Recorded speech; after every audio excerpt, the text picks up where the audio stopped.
You're watching Taste the Victory. Hey guys, so we got a legendary game of Digimon for you today. It is Battle of the Sodas, baby. Pepsi Gabumon versus Dr. Pepper Titamon. So people have asked, why is it called Dr. Pepper Titamon? And apparently it's because it's red and purple, and apparently that's what you mix. You get that kind of shade of Dr. Pepper soda, the actual liquid is. That kind of maroonish, so that's why they nicknamed it Dr. Pepper when building it. But anyways, yeah, we got here some gameplay. This is pre-recorded. I'm talking over it in post. And we start off with our opponent. I think I went first. I'm not too sure. I was talking about the sodas, but either way, it's my opponent's turn right now. They go ahead and play Labramon to get some cycling and some discarding, which is good for Titamon because you revive stuff off of your trash. This is a really good set of games here. Like, it's a lot of back and forth, really close games, and it's a really fun demonstration of what both decks can do, I think.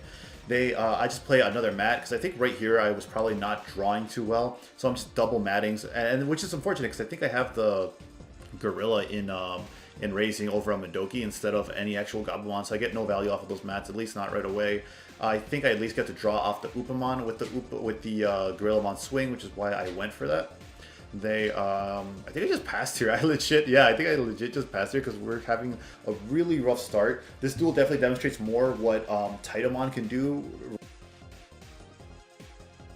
They go ahead and Digivolve into Titamon, which is 4 memory, so they pass turn, but Titamon has, when Digivolving, discard a card and get a memory.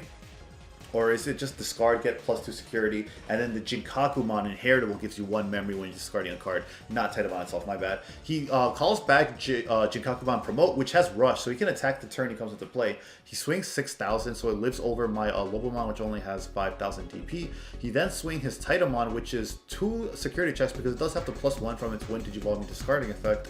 So that is a lot of pressure right now. This is like what, turn 3? This could seriously, maybe, is this turn 2 or 3? This could seriously be the end right here. But he does that. He swung, got 2 checks, and then restood off of his off of the Blackboard Growlmon Inheritable, which is when you destroy another one of your other Digimon, you get to restand. So not only did he get 2 checks, he goes back in for another 2, and that Labramon was played as we saw the previous turn. Tai comes out of security, but it doesn't matter since it doesn't do anything. They'll swing the turn of the game, and he swings with that Labramon for game. Game 1 in 3 turns goes to Dr. Pepper. It's insane. Like, that's just the power of Titamon right there too. He didn't even have the Marcus and the Marcus out to be able to use a delicate plan. So that's like before even getting into how good the matchup into security control is, because here he's not fearing it as much. All he has to fear is Hammer Spark, and he took that risk and it paid off for him. But he starts his turn off going first by Digivolving up into a Jinkakumon, which is a really great inheritable because when you discard a card, you gain 1 memory. Then he goes into, then it's my turn rather, I go up into a Gorillamon. Unfortunately, I do have Upamon in the stack, but he has nothing on the field, so Upamon doesn't activate. Here, I just play Hammer Spark. I accidentally played the wrong card, which as you see soon would really cost me if I had played the wrong card. I almost played a Strabi here, but I intended always to play Madoki Betamon, so like immediately I'm like, no, that's not the right card. So I played down Madoki Betamon, putting him at 1, because as you saw last turn, that Jinkakumon helped him keep his memory, keep it at his turn, and then actually, I don't remember if Titamon naturally has the +1 memory or if it's Titamon plus Jinkakumon Promote. But that Jinkaku Inheritable is really crazy because it lets you keep turn when you Digivolve and pass memory.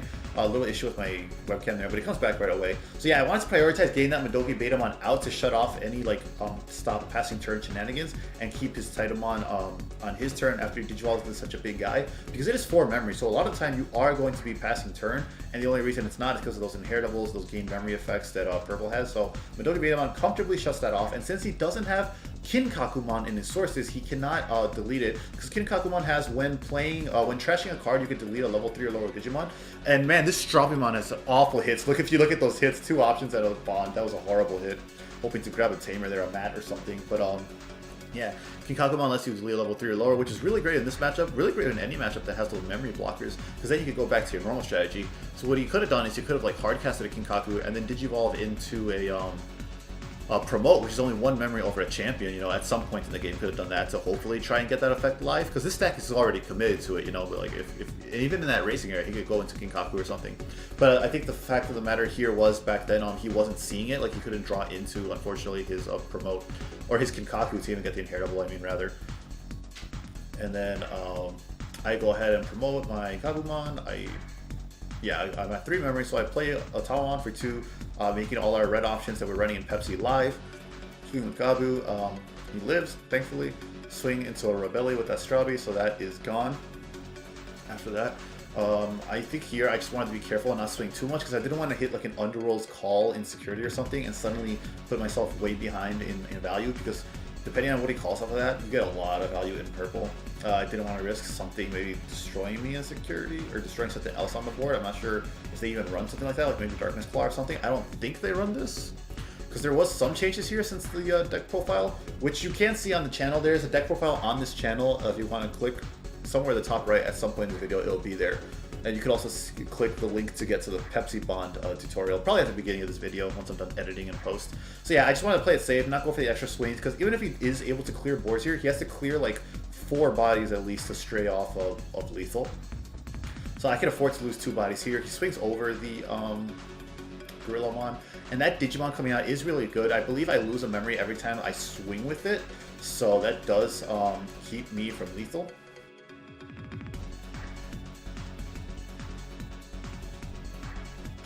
But yeah, that Venom Yotasmon is specifically for this matchup for Gabumon. This is one of the most popular decks in the game right now. When you attack, or when your opponent's Digimon becomes suspended specifically, I think is the effect, your opponent loses 1 memory or they gain 1 memory. I'm not sure the exact wording, because that wording does matter, because then if it loses, it can't be blocked by memory blockers like Madoki Betamon. So I'm not sure of the exact wording off the top of my head, but yeah, if I swing, I lose a memory because of that.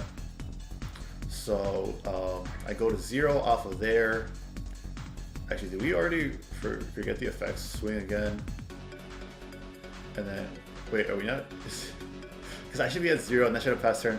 Did we just completely forget the Venom Yotasmon effect or something? Madoki, yeah, okay, so yeah, there we go. So yeah, the wording specifically is gain 1 memory. So Madoki Betamon does turn it off. That is so unfortunate. I think we both I think I actually remember us talking about it at the time, because I'm like, you can take it back, it's totally fine. And he's like, no, it's okay. So we go to game 3. We are currently 1-1. We saw the power of Madoki Betamon, and here we're going to see the power of the Pepsi part of it here. So he hardcasts his Vilemon to stop me from getting any security swings here. Because Titamon is red, I can play Lightning Joust, which gives me security attack +1 and 2000 DP if our security is equal or lesser than his. So now Titamon, just a 2-cost rookie, is 7000 DP and 2 checks. So not only does he have a really good chance of living those checks, that is a huge chip at his security.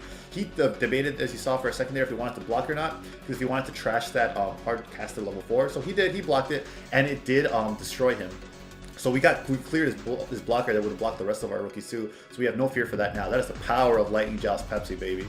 So he hit Everspark first check too. Haven't seen one of those in a while. So that passes us to our turn, get us some extra free swings. So as we saw there, that was a 6K and that was a 2K, I believe, in security. So Titamon would have lived those swings if he had let it gone through.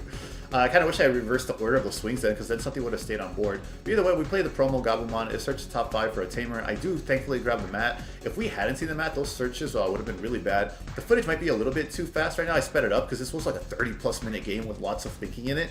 But yeah, my opponent plays memory boost to reveal top 4. He grabs a Rebellion, which is super clutch in this matchup, because if he has enough memory to go into Rebellion, get its effect live, and then after that go into a Mega, I can't do anything. I can't swing, or I lose my Gabumon Bond of Friendship, and I can't bounce it to get rid of it. If he stayed on Rebellion, I just bounce it and not worry about Retaliation blocker.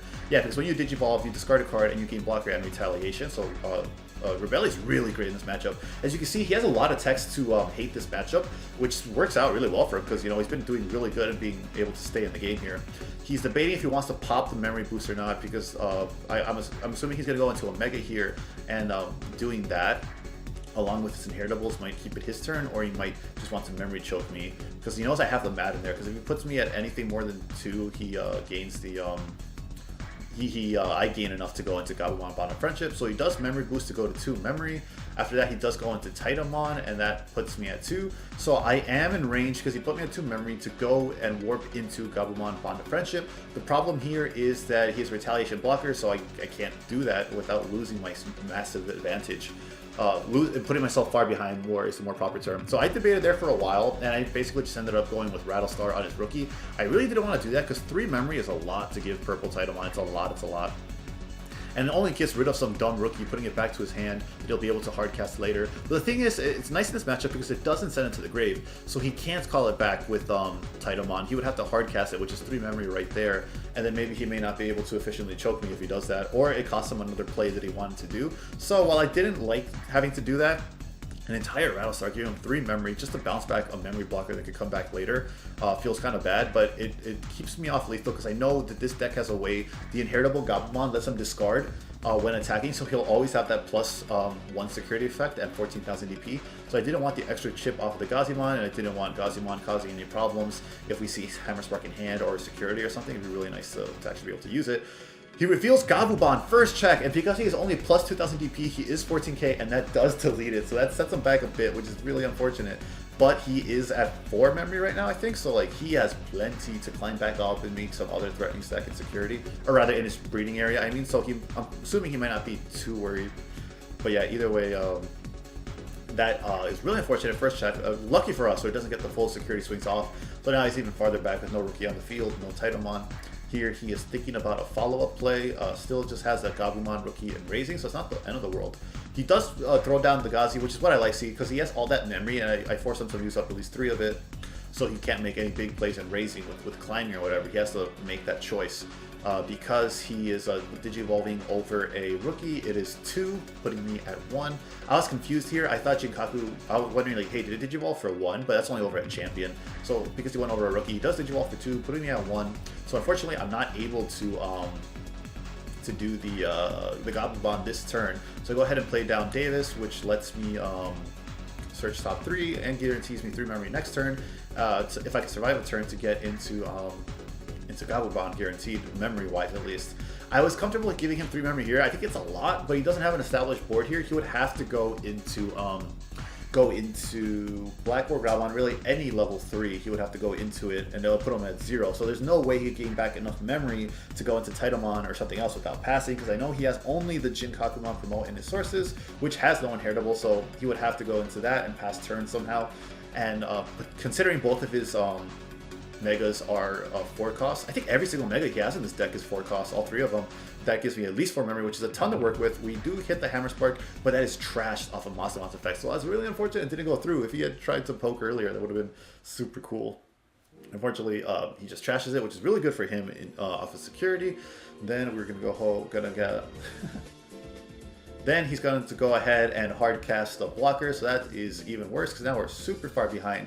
He has 2 blockers, one being a retaliation blocker, so even if I live over it, which I do DP wise with Bond, if I warp, I'm now at 0 security. So unless I can clear that board, which I can't because retaliation will destroy it, there's nothing I can do to get past that.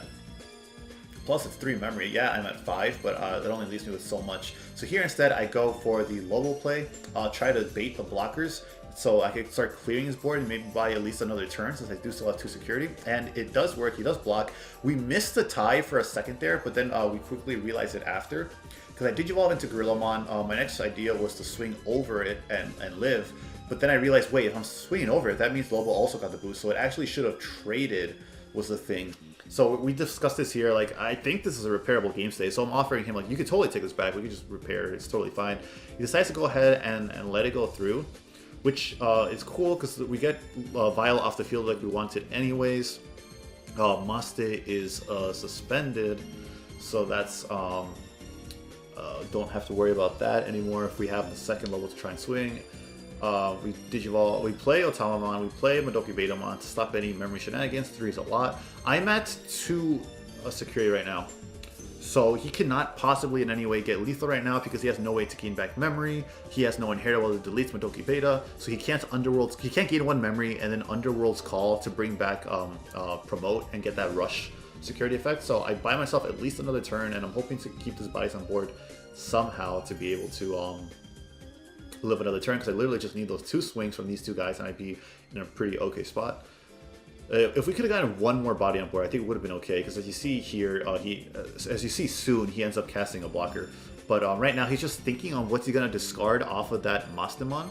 he ends up discarding, it looks like a Rebelli, or a black or a gray one it is, and he reveals another Gabumon in security, so that's lucky because that deletes the Monstermon. So that gets rid of some pressure, but he just hardcasts the Ogremon, which unfortunately, so he doesn't hardcast a blocker, he hardcasts Ogremon, which is on play, discard a card, destroy a level 4 or lower of your opponents. So that unfortunately does get rid of the lethal that we had there. So if I had maybe been able to get rid of that blocker, yeah, if I had been able to get rid of that blocker for less memory, I would have been able to play down one more body, and we would have been able to have that lethal there. Because I don't know if we would have had enough resources to get rid of two whole bodies on board from that, since he had to hardcast an Ogremon to get rid of that one. So this was a really close game. And then there's the ADP, it adds itself to hand. So this was a really close game, and he played it very well. Trust me, Hayes knows this matchup. This is a thorn in Titamon's side, so he has teched everything for this matchup without, what do you call it? Without muddying the water of his other matchups, without like worsening his other matchups basically. So he's got this down. That was a really good back and forth game. I had a ton of fun playing that. Dr. Pepper versus Pepsi Bond. I think in the right hands, Pepsi Bond is definitely a strong deck, but like you really already have consistency issues looking for your mat, and now you're adding more stuff to that consistency. And Dr. Pepper is like, you have that space, you know, it has the room for that mat and for that ADP, so it doesn't hurt as much as Bond does teching in the package. So yeah, man, Hayes has really got the matchup down. He's a really great player. Shout out to them. Thank you for playing with us on the channel. Let me know if you guys like the format of this video, because I did speed up the clips a bit just so we're not here all day, because this game was 36 minutes long after all the thinking and stuff. So I had to edit this down a lot. But if you think it was too fast, let me know, and I won't do that as fast next time. I definitely want to speed up the clips because I think it helps the flow of the game, but not this fast if you guys didn't like it. However, if you guys thought this was fast enough, then cool. Maybe we'll leave it like this. But yeah, let me know in the comments. I'll take into consideration for the next video. And until that next video, remember to stay hungry until you get a taste of victory.